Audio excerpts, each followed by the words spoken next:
来看法国巴黎圣母院伫2019年倒毁，即阵整修是第4档啊。今年的目标就是要甲尖塔整修好势。不过因为整修的方式是采用18世纪的老工法甲建材，这过程是真高工、真无简单。若想要伫明年巴黎奥运的时开放，恐惊是无啥可能，就要真拼。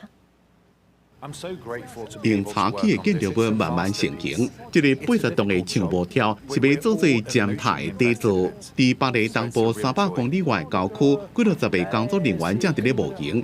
因为这若是圣母院重建上重要的部分，也是伫当代真无容易拄到的高难度建筑工法。Today we are doing a dummy run, fitting it together.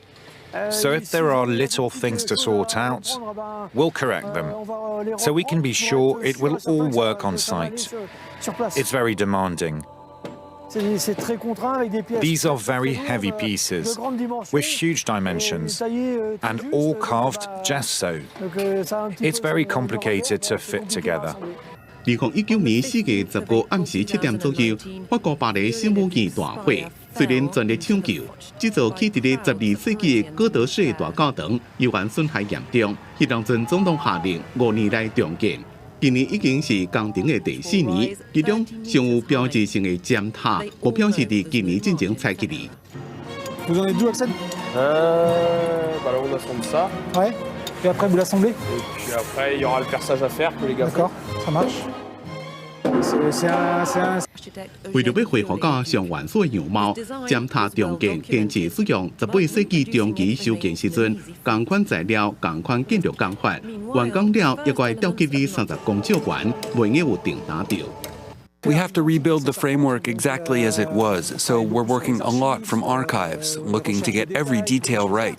So yes, it is a challenge every day. 圣母院重建有真侪法国公司来参加，外国媒体估计，法国各地每工拢有要到1000位工人伫咧进行这项工程，像尖塔真有名的滴水萃修，就要靠专业的工匠详细雕刻瓦工。 We tried to be faithful to the design. We're not really creating them, but it is a drawing we're working off, so there's always a bit of a gap with reality.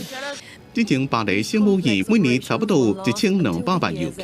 法国政府希望重建的进度会让赶上2024年巴黎奥运。不过照这么的情形，明年热天依然是无法度全面开放。公司新闻纽安编写。伫比利时